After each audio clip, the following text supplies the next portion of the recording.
Hello and welcome to the Citi Newsroom, live from our studios at number 5 Owula Hansen Lane at Tesano. My name is Inu Safo. Coming up. Police on manhunt for suspect accused of fatally stabbing teenage senior high school girlfriend in Achim in the Eastern region.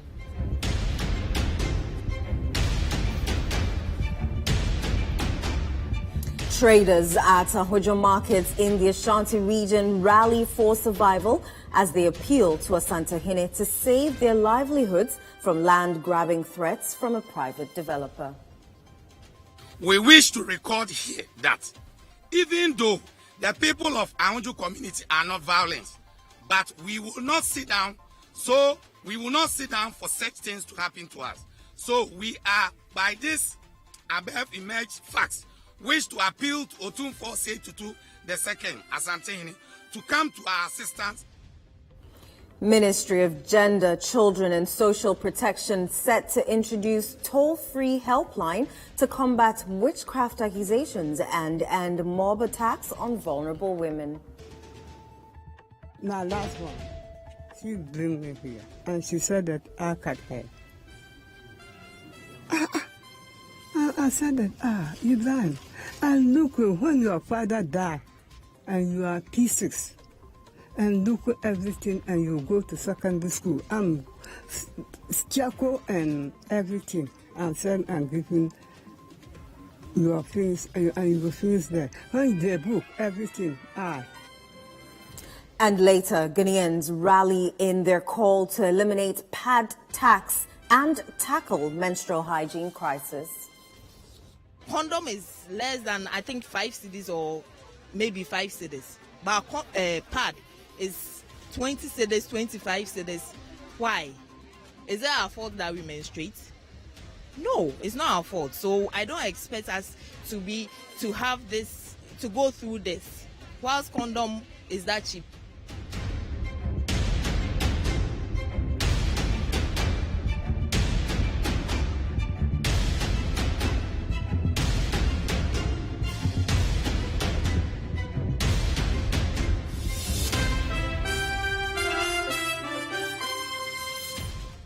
Many thanks for joining us. Let's start with this tragic story where the Kibi Traditional Police Command is currently conducting a manhunt for one Osei Michael, also known as Emeka, who is accused of stabbing his 18-year-old girlfriend, Abigail Asari, multiple times in Achim, located in the Fantiakwa South District of the Eastern region.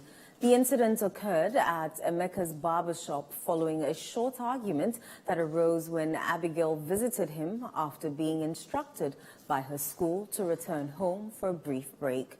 The motive behind the crime remains unclear, but sources indicate that Emeka allegedly accused Abigail of having an affair with another man. After committing the act, Emeka locked the injured girl inside the shop and fled, leaving her in critical condition. Upon hearing her screams, passersby alerted the Ntutem police, who subsequently broke into the shop only to find Abigail's lifeless body lying in a pool of blood. Family members of the victim, accompanied by the police, visited the crime scene and later transported Abigail's body to the police hospital in Accra for an autopsy.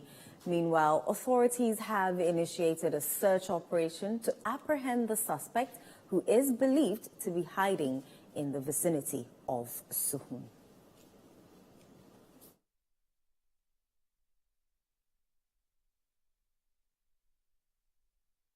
Away from that, the Ministry of Gender, Children and Social Protection is set to introduce a toll-free helpline for victims accused of witchcraft or their relatives to seek assistance in case of mob attacks. The ministry believes that this initiative will help reduce the incidence of lynching, particularly targeting older women in rural communities. Diana Ingwan, our correspondent in the northern region, has more.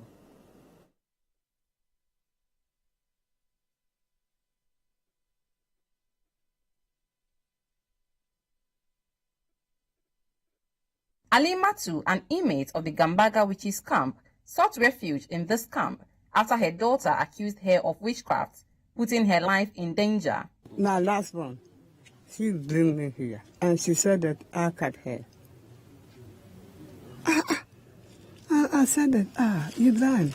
And look, when your father died, and you are P6, and look at everything, and you go to secondary school, I'm charcoal and everything, and said I'm giving your things, and you will finish there. When the book, everything, Mama, I want to cut you to do what? And you said that,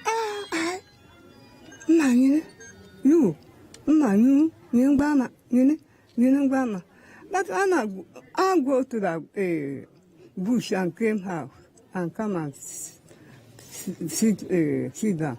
And Amiru come and said that, go, and I hear.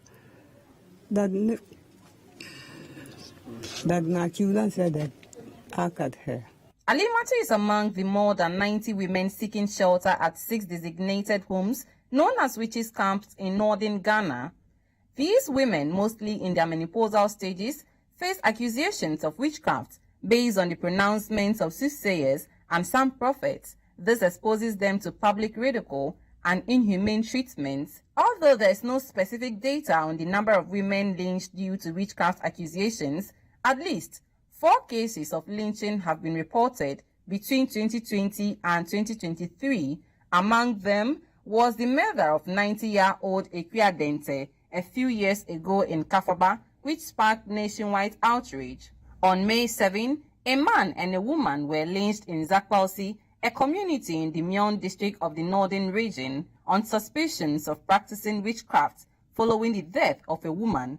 The perpetrators of these crimes are still at large. In response, the Ministry of Gender and Children Protection conducted a working visit to the northeast and northern regions, where the minister condemned the incident and assured the public that the police would apprehend the culprits. We promise that the law will take its own course, whether the case have been reported or not. That's why the police command is here. So definitely, there will definitely be some arrests, so that we'll prosecute those who actually caused this heinous crime. Currently, an anti-witchcraft bill is under consideration in the Parliament of Ghana, aiming to criminalize witchcraft accusations and related offences once it becomes law.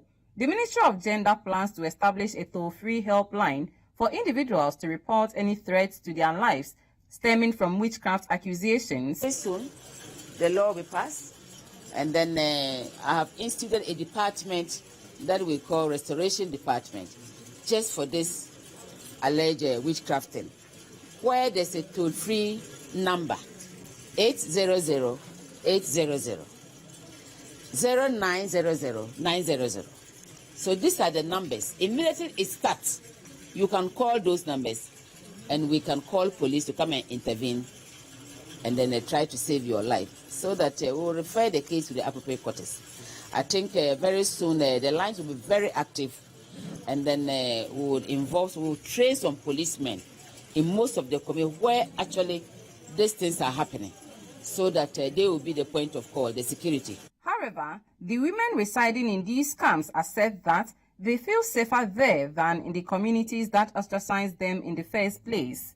But when I didn't see my house, I won't go home. When I go home just now, I'll go and enter some place. They will say that I'll come to cut their children. But when I see my house, I will go home. But when I didn't see my house, I won't go home. You send the person home and she has no place to sleep. You see, sometimes the children might even accept, but they will tell you that we don't have a place for the woman unless you come to help them build. Sometimes they will tell you that, yes, our mother has been in Gambaga for, let's say, 50 years. She has no room again. We want to accept our mother, but we don't have the means. In the Western world, the elderly are provided with shelters equipped with basic amenities. Shouldn't Ghana consider transforming these camps into shelters for the elderly? The ministry is actually looking at it. In Gambaga, there's a place we are looking to develop as an age home. So it will be done. And then we would like to do it across all the regions. So where there's a point that somebody don't have anybody to take care of him or her, so you can seek shelter there. Social protection is a fundamental right, especially for older people who have contributed to the nation's development. Unfortunately, this group seems to be excluded. Although the Sustainable Development Goals aim to address multidimensional inequalities, older people are not explicitly targeted. Nevertheless, this issue cuts across multiple SDGs, necessitating the government's design and implementation of specific social protection programs for the elderly in society to achieve the 2030 agenda. So long as the belief of witchcraft exists, women, especially older women in rural communities, will continue to face maltreatment from community members in their old age. There's the need for government and relevant stakeholders to take in measures to ensure that these women are protected. From the Northern region, Dinah Ungwan, for Citi News. Citi News' checks show the Amrahia Ayumensa Road has deteriorated 2 years after the residents blocked the road in a demonstration to protest for its rehabilitation. The Member of Parliament for the area, Francis Xavier Susu, escaped attempts by the police to arrest him during the protest.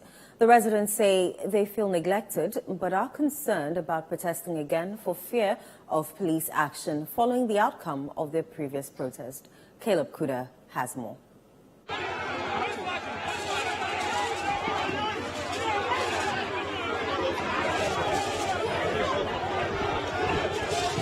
I am standing at the exact spot where 2 years ago residents of Damfa, Otinibi, completely blocked the road that connects Ayumensa through these various communities all the way that could lead you to the main Adenta Dodowa road. I'm back here 2 years on, and the roads have deteriorated further. Multiple tracks trying to convey laterite from the various mountains in the neighborhood from one point to the other. It has destroyed the roads further, and the recent rains have not helped matters. The journey from the Ayumensa junction towards Amrahia felt as though we were driving on a crate of eggs. The potholes at every turn made the journey a torturous one. The pain we felt traveling on the road could be felt in the voices of these residents of Damfa and Amrahia. This road has not been paid attention at all. And we, the residents here, are really, really suffering. I change my car tires so often, and it upsets me. We tried to do a demonstration once, and there was a problem. They arrested our MP, and the boys are around. But we went through the right channel. We wrote to the Ghana police and told them that we're going to have a demonstration on this road. Come on, look at this. They have rather put fear in the people. So nobody wants to come out now because everybody's scared to come out and say, oh, I want to go in for demonstration. I need the government to hear from me. But nobody wants to come out because everybody's scared that the police is going to arrest me. If my husband tells me that he wants to go for demonstration, I'll ask him to stay back because I don't want him to be arrested. How do you feel when you hear about road developments quickly taking shape in areas that by-elections are taking place? It's so sad. So does it mean that we all have to wait for MPs to die? I feel that as Ghanaians, you are treated as second-class citizens in your own nation, and you should all feel sorry for yourselves. The fact that all of you are not together in your anger is what saddens me. Because at the end of the day, you will allow a few people to prosper whilst the most of you suffer. I feel sorry for everyone. You should all be praying for them to drop. Unless they are looking to serve the people, then what are they doing in power? Power can be abused. It should only be held by those who can wield it. If these people are incompetent and they cannot wield the power, then release the power from them and hand it to someone who can hold it. You can hear how the truck is having a very bumpy ride on the stretch. This is what the residents are complaining about. It really destroys the roads. It causes a lot of dust in the neighborhood, and when it rains, it's a mess. Fofo anonyado gro. Mabanare. Namya adnofukpamano laima. Avote aromya register. Amota yaikwe na nakavu magali nyamya pa viral akodadamu. The government are only bam alagbagba. And your quano and the escanable brave of organization. Now, Quana say, Minia Crana Mosonas and Minia Kua, Nami of organizing, me say, Magasa Quani Yentino, Quani Yentina, Mamma Jumantina, Minian Kuana, Debbie, Kwawe, Chef, Fian Missy, a basic qua immensa. Ube spend 2 hours.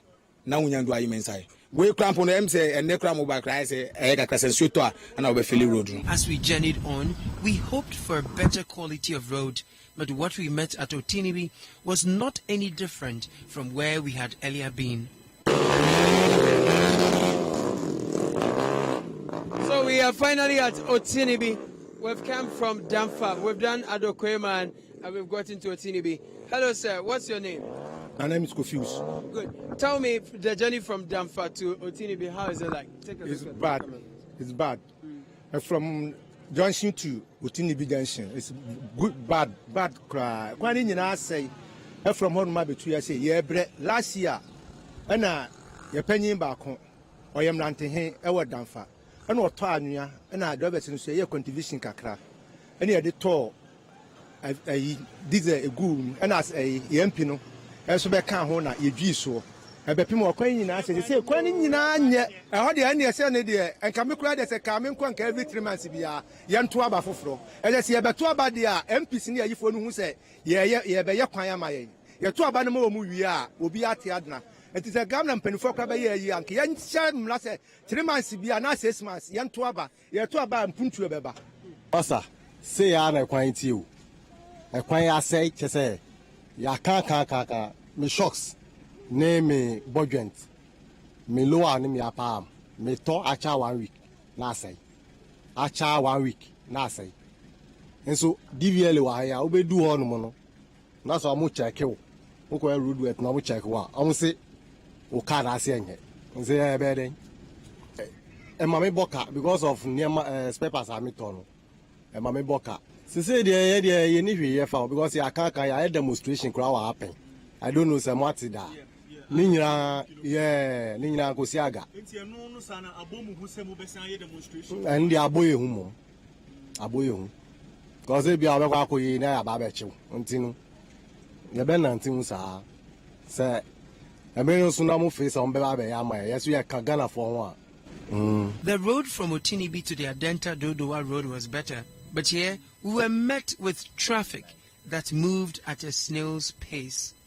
If the Amranya Otinibi stretch were in good shape, motorists among this traffic going to Ebri or Koforidua would have reduced their travel time and saved themselves the stress, as Jifa intimated. It's supposed to be a very busy road because from Dodowa going to Ebri or from Dodowa going to Koforidua, nobody needs to go through Adenta and this Oyibi road, but you can use this road, just connect through Ebri and you are gone. And with this road, we the residents here, when they put in toll booths, it means that we are supposed to pay toll anytime we go out of our own residence. And this is a problem to us. I see it as a really big problem. And when there's time for elections, you see everybody running here, putting gravels on the road. And it's so bad. For answers to the concerns of the residents 2 years after that protest, we visited the Lankwantanan Municipal Assembly to engage the relevant authorities. Unfortunately, we were not lucky to meet any of the authorities, and all attempts to reach them via phone proved futile. An unhappy MP, Francis Osu-Xavier, blames the poor state of roads in Madi. Part of what we call the at the back of Teman, there is a Boga Town, Teman Boga Town areas. That was the first thing I did when I came. I graded those places. And in fact, when you come to Adenta West, now, you come to Kataban Electoral area. Now, most of those roads are being done. But when I came, they were all completely destroyed. I graded those areas. Last year, when government failed to respond to our demonstration, the whole of the Damfa, Menstrual, and that stretch, we graded that place. And I used part of my social infrastructure fund with the support of the community. We had over 90 trips of sand on that road to grade that area. How sustainable is that? What's the story of that demonstration 2 years on? Well, 2 years on, I almost went to prison because of leading my people to ask for legitimate demands. 2 years down the line, I mean, there were several media propaganda about what we did. People turned stories upside down, even when it was a very lawful demonstration. There were people who were trying to create the impression that Medina MP is lawless, when I was only fighting for my people. 2 years down the line, what has government done? They've simply turned deaf ears. They have ignored. I was in court, confounded to court, as a common criminal until just a few weeks ago, when the court discharged me of the charges they brought against me. So it is not for want of fighting. It is not for want of lobbying. It's not for want of asking for our fair share of development.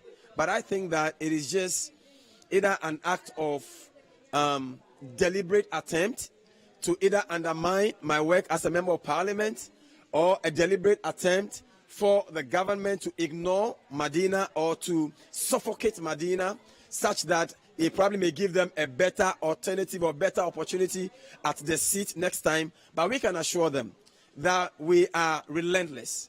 We will keep fighting using the parliamentary tools, whatever social tools that we can use to demand for our fair share of the national cake. We will continue to do. And we will do that until, we get our fair share of development. Francis Sosu Xavier, Medina MP, coming to you from Medina, reporting on the state of roads and developments. My name is Caleb Kudo. This is still the City Newsroom on Citi TV. Still to come. Traders at Ahojo Market in the Ashanti region rally for survival as they appeal to Asantehene to save their livelihoods from land-grabbing threats from a private developer. We'll bring you the details shortly. Do stay with us.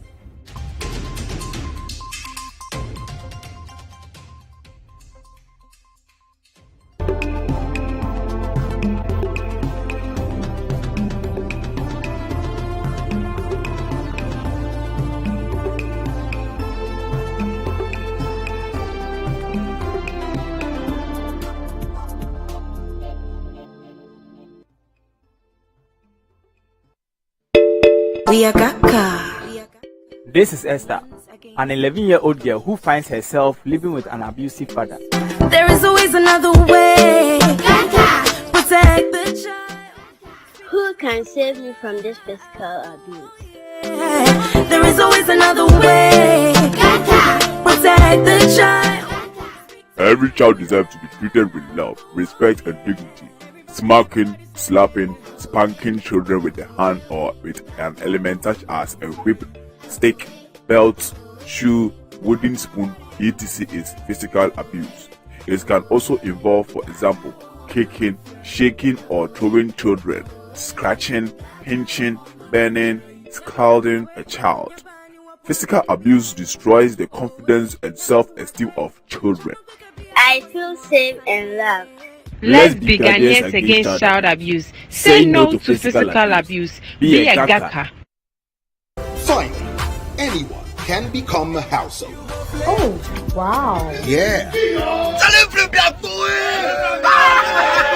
Hugo Flip, a real estate gaming platform that allows you to play and stand a chance of winning a house or cash or consolidated prizes, such as savings towards a house. Simple and easy to play. Visit www.ugoflip.com.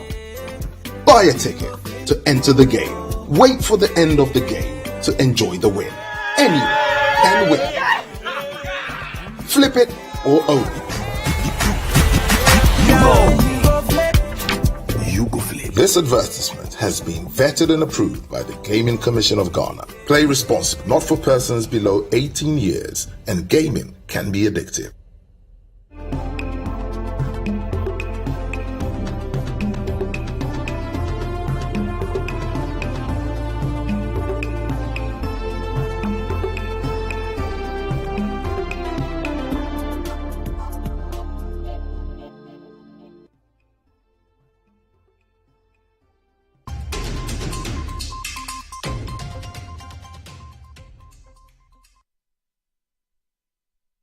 You're welcome back. Let's go to the Ashanti region, specifically to the Kumasi metropolis, where traders at the Ahunjo market are making an appeal to the Asantehene, seeking intervention to prevent private developers from taking over a portion of land where the market is located. The traders are expressing concern about the threat to their livelihoods, which is the basis of their appeal. Our correspondent Hafiz Tijani brings us the rest of the report from the Ashanti region. For many years, this particular portion of land has served as a market for the residents of Ahunjo community. However, it has been a subject of dispute. Previous attempts to resolve the issue have not been successful, leaving the traders worried about the possibility of being evicted by the private developers.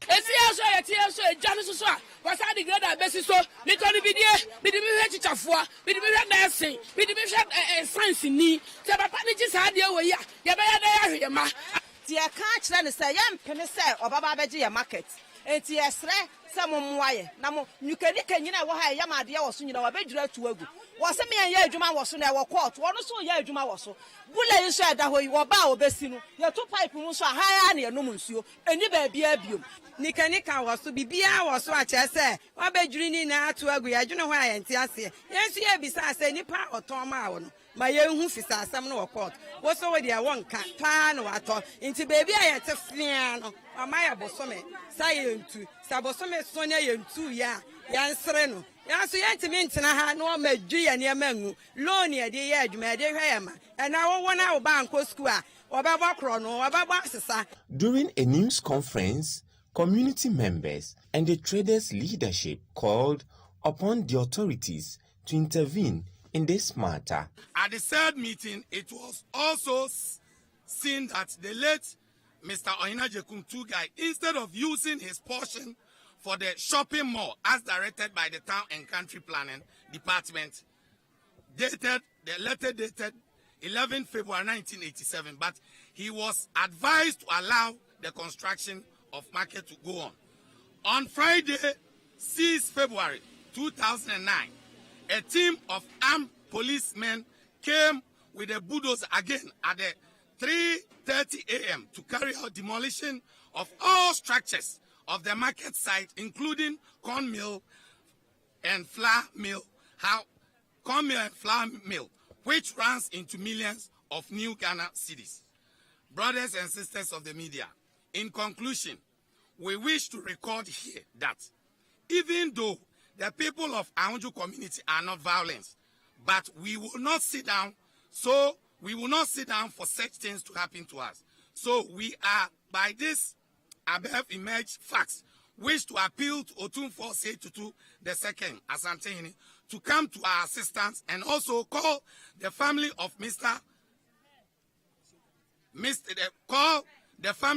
the late Mr. Ohine Ajikum and Mr. Kayapia to order. As usual, we count on your prompt action. Citi News reached out to the private developer, Kwesi Apia, who confirmed that the case is currently before the courts. When Citi News contacted the Kumasi Metropolitan Assembly, the authorities stated that their records indicate the land belongs to an individual, but they are unaware of the concerns raised by the traders. Hafiz Tijani, Citi News, Kumasi, Ashanti region. In Ghana, the exorbitant cost of menstrual pads has a detrimental impact on menstrual hygiene, particularly in rural and deprived areas. To address this pressing issue and promote the well-being of girls and women, there is a growing movement among Ghanaians to urge the government to eliminate taxes imposed on these essential products. This report delves into the consequences of high prices and advocates for a change in the current taxation policy.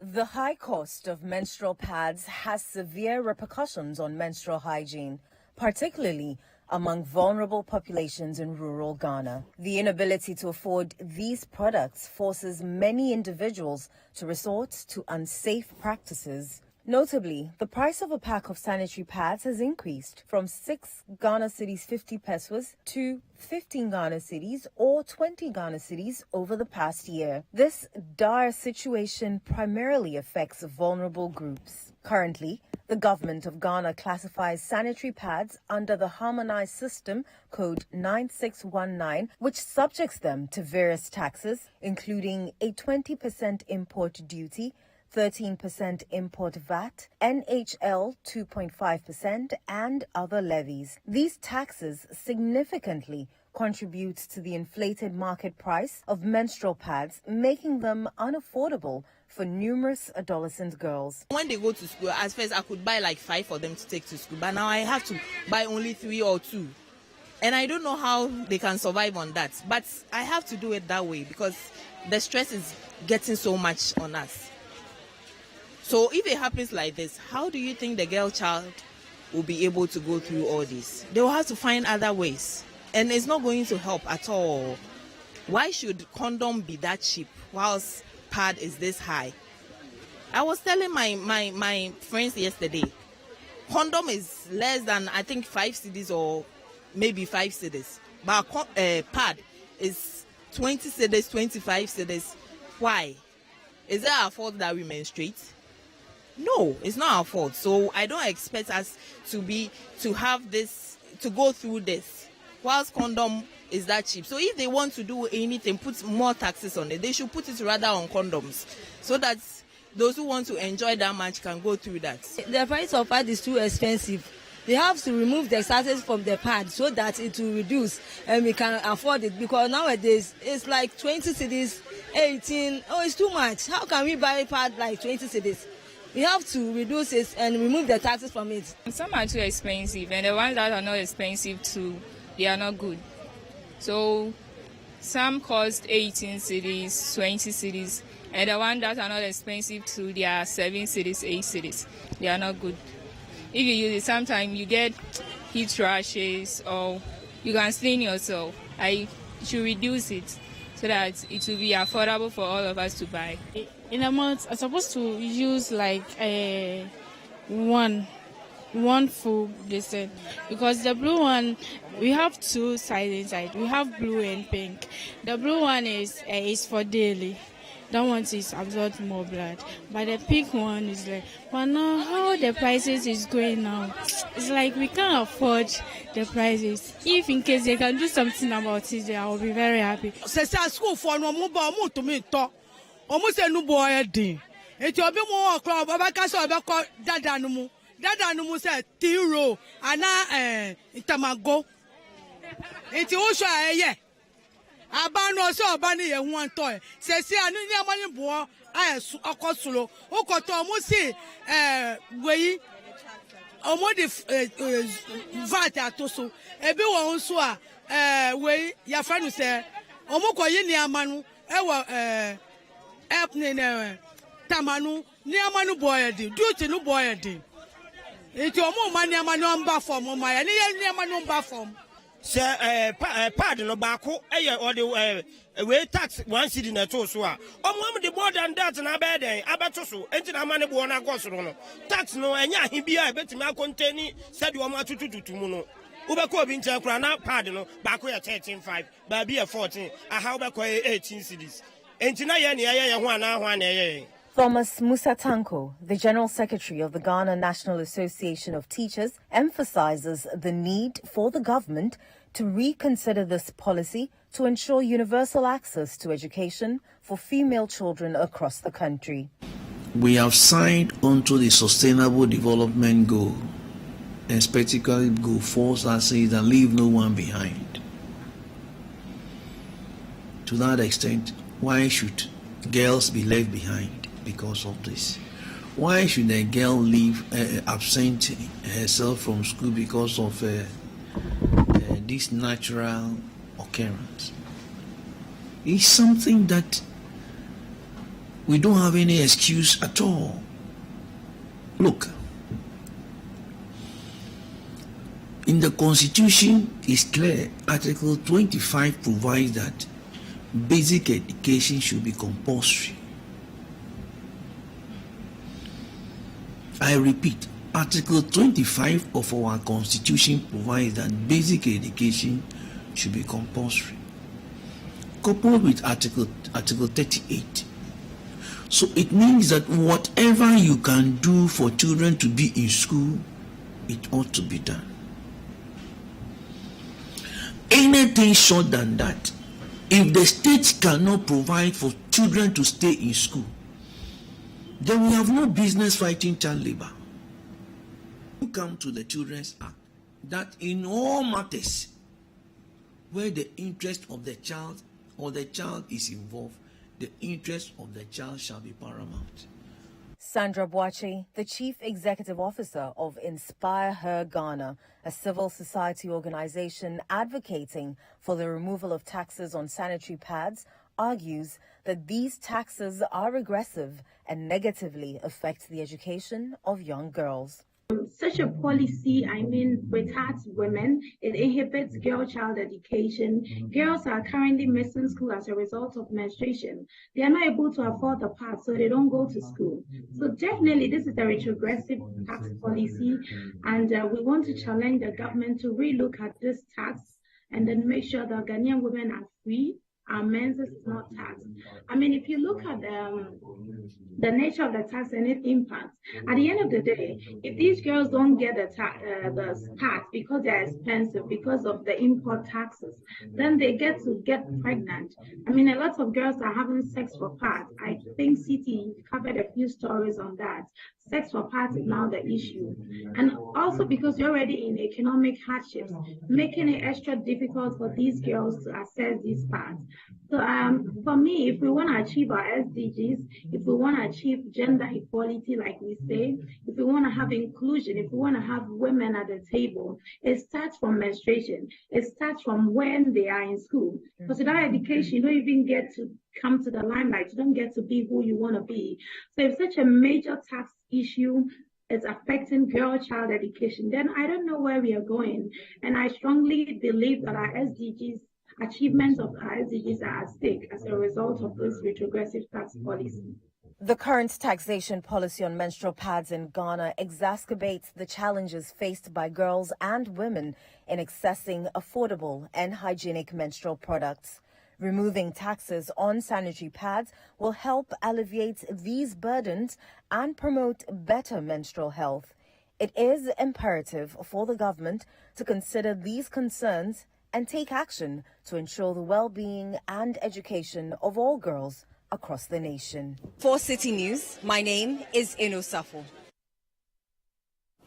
Still on prices of pads, junior high school students in Wale Wale in the northeast region have made an urgent appeal to the government to remove taxes on sanitary pads to make it affordable. The girls lament how they sometimes skip classes during menstruation because they are unable to buy the high-priced pads. The girls made the appeal when Participatory Action for Rural Development donated sanitary pads to them as part of the celebration of the Menstrual Hygiene Day. There's more in the following report by our Northeast Regional Correspondent, Mohammed Aminu Alabira. World Hygiene Day is celebrated every year. At this year's celebration in the Northeast region, junior high students in the West Mamprusa district at Wale Wale call on the government to remove the many taxes on sanitary pads. The girls say most of them are unable to buy pads because of the high prices, hence the appeal. They bemoaned how most girls usually absent themselves from classes on days they are menstruating. The girls made the appeal when the Participatory Action for Rural Development, PADA, and Power to Choose NGOs made some donation of sanitary pads to the school girls. There was a float in the morning on the street of Wale Wale town to create awareness and the need to practice good menstrual hygiene. Maurice Haruna is the director of Power to Choose in the region, and he has been speaking on the need to practice good menstrual hygiene. Here in our own way, with these school children, to draw government's attention to the need to help us enhance hygienic menstrual practices. We are here to make an appeal to the government to scrap taxes that are having a heavy toll on these young ladies, especially those in the rural areas. Participatory Action for Rural Development is an NGO that is based in Boyra, but is currently implementing the Power to Choose project here in Walawale, which is supposed to promote and enhance the sexual and reproductive health rights of adolescent girls and young women within the West Memphis municipality. Some teachers spoke to Citi News about the impact of prices of pad on the girls. Appealing to the stakeholders to help reduce the prices and the tax on the sanitary pads to help the students have their hygienic life during their menstrual period. They should reduce the prices on it because it affects some of us. Some parents cannot even afford their kids with this thing. So we are appealing to them. They should see to it that they reduce any tax that is attached to this particular pad to make it affordable for some of us to be able to afford for our kids ourselves. Some of the students also spoke to Citi News and called on the government to remove the many taxes on the product to cause a reduction in the cost. We are pleading to the government of Ghana to please reduce the price of the pads. And we are thanking Father Ghana for giving us this package of pads to protect us for this month. And we are thanking them for giving us a knowledge about the personal hygiene. Now, to boost healthcare delivery in his constituency, the Member of Parliament for Yagaba-Kubori and Minister for Youth and Sports has presented an ambulance to Yezesi Health Center in the Northeast region. Health delivery in the Yagaba-Kubori constituency is fraught with challenges such as the difficulty of women in labor accessing quality health care. The ambulance, according to the minister, will go a long way to reduce maternal mortality in the area. There's more in the following reports by our Northeast regional correspondent, Mohammed Aminu Alabira. Quality healthcare delivery is usually a challenge in many parts of rural Ghana. There are many communities which are inaccessible in terms of good roads and quality health services. Yezesi community in the Yagaba-Kubori constituency in the Northeast region is one of such deprived communities. To address some of this, the Nanado government came up with the policy of one constituency, one ambulance to help deliver emergency services to the citizens. Some communities are currently without ambulances because the vehicles have developed mechanical faults. Women in labor are usually the most affected, as some unfortunately lose their lives in such movement when they require emergency transportation and treatment. To address this, the Member of Parliament, who is also the Minister for Youth and Sports, Honorable Mustafa Yusuf, has presented an ambulance to the Yezesi Health Center to help reduce the sufferance of the people. You know the road that we have used. That's the third road. As a member of parliament, I have to maybe the minister for roads to get the road done. The third road from the easiest junction or weirdest junction all the way to Wontobri. If you pass it, there's a community that share border with Wa East, and that place, the road is start up to that place. We are also working to get the road from the weirdest junction all the way to Mankarobo, all the way to Minkas, and that road is done, but we are yet to asphalt it. And the plan for the contractor to ensure that by 2024 the place is asphalted. We have also awarded a road from Yagaba to Logre all the way to Seoul, and the road linking from Logre to Pima also has been awarded to a contractor. The contractor is currently on the road also working. Aside that, the road between Jadima all the way to Category to Kumasi, that road too has been awarded to the contractor. Aside that, the road from here to Mangruma, that road too has been done. It was awarded just last year, and the contractor has finished it. There is a bridge that is linking between Mangruma to the easiest here. That bridge too, we are working on it. The estimate has been done. We are in the process of getting the Ministry of Roads to award that bridge as well, so that they can link that easiest to Mangruma. This is the plan that we have a very big plan for the constituency. Some community members who were there to witness the presentation could not hide their joy. Some of them spoke to Citi News about how the ambulance is going to help the people. We appreciate it. we appreciate it very much from our head. Well, many people lose their lives during the previous years and time. Pregnant women, sick, people lose their life. They are uncountable. I cannot even mention. From here to Sandamon, nearest hospital is about 70 to 80 kilometers. It's going to leave us from going through a lot of hell, because most of our referrals comes late in the night, around 1, 2 a.m., 3 a.m. And that time, because we don't have an ambulance around this area, you have to call outside the city for support, for ambulance support. During that time, especially our neighbors from the Upper East, they come in to support. But for security reasons, they sometimes don't want to attend to us. Communities around UCC community, they are far apart. And because even if we had got even 1 year, though it is to solve problems, but that one, to go to one community to the next one, is still going to give us problems. However, with the presence of this one, I know, and prior to also the way our roads has also been handled, I know it's bringing a joy, not just happiness alone, it's bringing joy to the community and somewhere else. The minister earlier pledged to give 5 communities health centers in the constituency ambulances, and so far, 2 have been delivered. You're still watching the City Newsroom on Citi TV. Still ahead, we bring you a report on the filth along Ghana's beaches.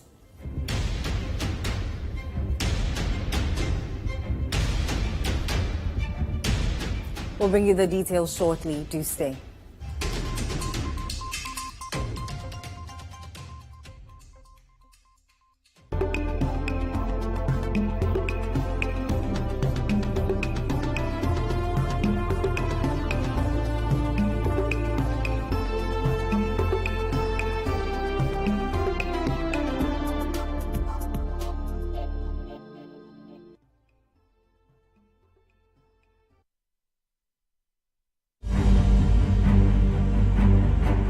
It is important for husbands to support their wives who test positive for HIV when they are pregnant. The assistance I got from my husband encouraged me to follow all the guidelines given by the nurses and doctors. I gave birth to an HIV negative child. I'm therefore appealing to all men to test for HIV and encourage their wives to do the same. All pregnant women should test for HIV and follow instructions given by their healthcare providers. This will help them to have HIV-free babies. Men and women, let's work together to have an HIV-free generation.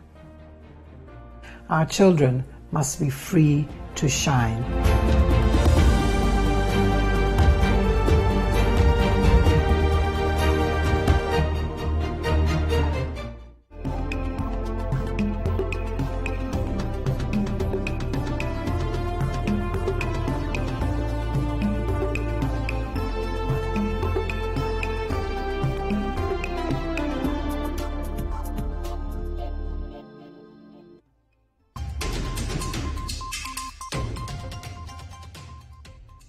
You're welcome back. Now, from tangled nets and plastic bottles to discarded waste and residue, our beaches are drowning in filth. Beachgoers are faced with a daunting task of restoring cleanliness in the face of this overwhelming challenge. But who should bear the blame for these unscrupulous acts? This report, filed by Citi News' Rachel Engman and read by Fred Duho, investigates and unravels the pieces of the puzzle.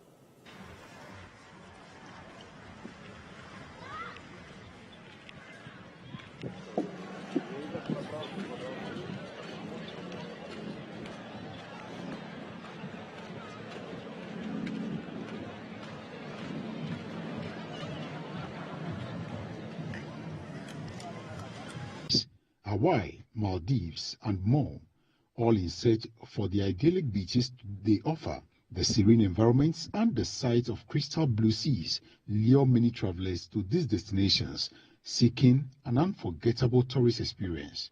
However, in Ghana, particularly in the capital city of Accra, beaches can no longer be described as serene havens. Instead, they have become unfortunate hubs of filth and refuse. Join me as we embark on our tour of Korle, Jamestown, Osu, and La beaches.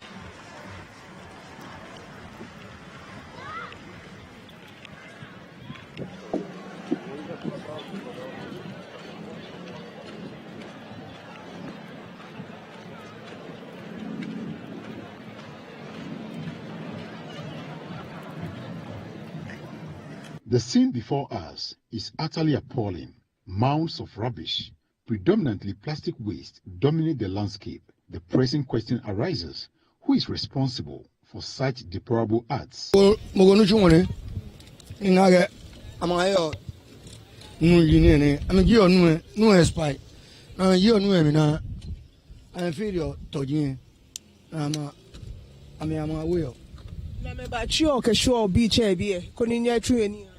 Moya he mene ba ko bi no Moya he ne ka ba jole bi ma ba ka ba jole me bi e tun ni no bi e tun ni ni wole nyoni na bi bo no ko ne ke nya ho ha me na ba hi olo moni no ni ahun shin wole ya ni ahun ho to jin to mo eni ahun wole mo ye bi ahun no wale wa kale ya bi ga shi ye wonu shun no to me na ga ba ni mo wa la ni oji onu mi oji osu e ba lo to yin wale ke okwe beni achi nuke drinks je a shwe don't you think I can know in litter environment alone know in cause some kind of death can filthy environment and no fit I destroy beer sanitation wise. Okay, I mean bo no pa me be ke bi han le no raga matase le yo no le wole. Open defecation has also become a distressing ritual, directly impacting fishing activities along the beaches. Conversations with local fishermen reveal their frustration with the growing trend. Samuel Hammond, the chief fisherman at Korle Beach, sheds light on the issue.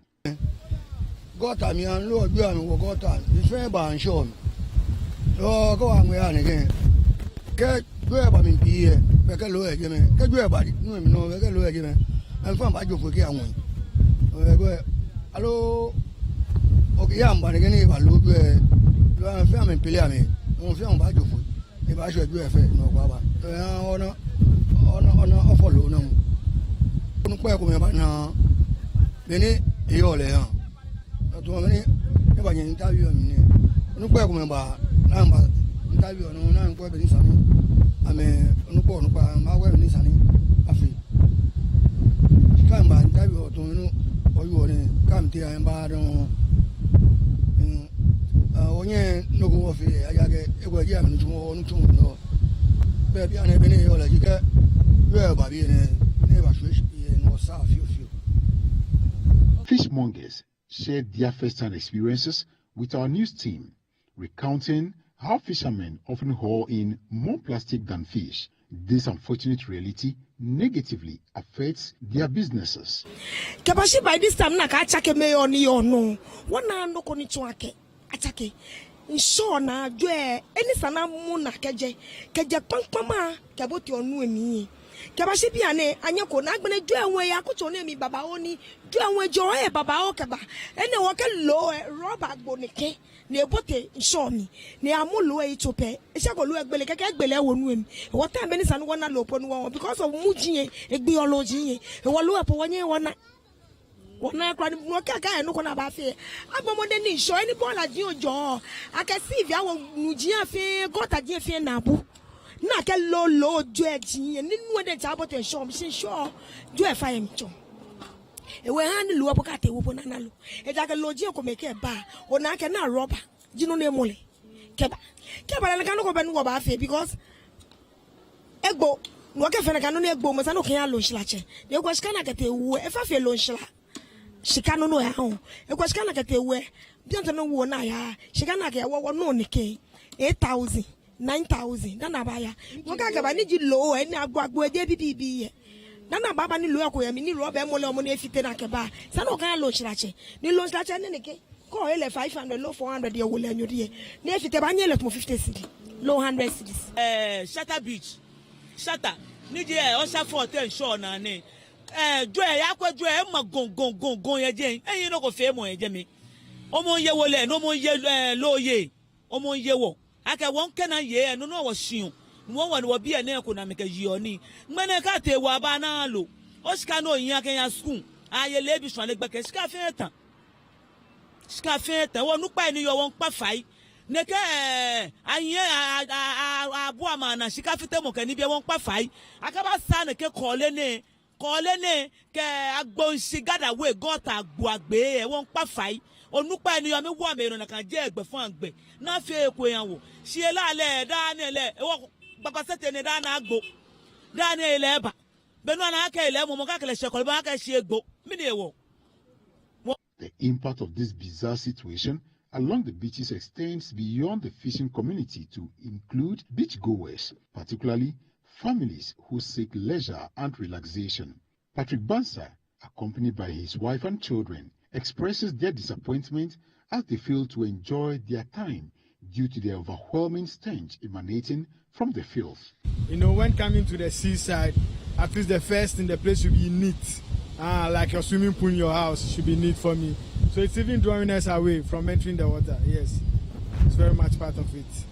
Numerous beach visitors who interacted with the Citi News team expressed their growing disillusionment, stating that the beaches no longer hold the same allure they once did. This place will not attract any foreigner to come and visit because it's very terrible. No one can come here for tourist attraction, never. So the government should do something about it. Residents living in proximity to the beaches in the national capital have also noticed a concerning increase in malaria cases within their communities. They attribute this rise to the filth present at the beaches. It's causing a lot of damage, like giving people sickness. Even when you come to the beaches, you are not enjoying anything because snapping pictures is making everything dirty. When you have snapping pictures, it's not encourageable. And it's giving malaria, a lot of sickness, diarrhea. If you are here in the night, you see the way this thing, they are calling it tuntum. When I country life, they call it in tuntum. This thing, how did I call it? This kind of fly in the night. If you are here, you can't stand here. They will bite you when you get sick, you will die. So everybody will vanish right now. By seconds, no, you don't see everybody here. Samuel James Ni Ejetibia, the municipal chief executive of the Kole Klote Municipal Assembly, laments the detrimental effects of such activities on local tourism and the revenue generated by the assembly. We have a Zoel and then I think an NGO working in collaboration with Zoom Lion to keep our beaches clean. So most of the other people that we had employed earlier have been redeployed to other areas, and some of them are doing the drain work, etc. Every now and then, when it rains, we have a lot of filth coming from the mountains or from other far-off places, and this is where it enters the sea. So after every rainfall, be it big or small, we have the whole of the beachfront covered with all sorts of filth, all sorts. So what we do now is that because it is happening very, very frequent, we are not able to just keep to the quarterly dredging that we do ourselves. We get heavy equipment to come in and do the dredging to allow the sand to be moved aside for the water to flow. Then we find a way of also sieving out the refuse from getting into the ocean. So that is done. Now, because it happens very frequently, we now have some laborers, So in between the quarterly routine work that we are having to do, they come, we have the tools by ourselves, then we give it to them, then they clear in between. Or when it rains and we've only just had one of the major works done. Furthermore, Ni Ejeteria issues a stern warning declaring that individuals caught disposing of refuse along the beaches will face appropriate sanctions. So in our municipality where we have control, at least people that are found to be doing such things are punished. Some of them have been taken through the court process already, and more will follow. It's something that is ongoing. And then we have people to openly defecating along some of this path, Osu, Ano area. When we get you, we deal with you, and then also along again the Odo river, people do stimulants. And all these people, once they are arrested, they are brought to book. And that's it for today's edition of the Citi Newsroom on Citi TV. My name is Ino Safo. Many thanks for watching.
Dressed for morning,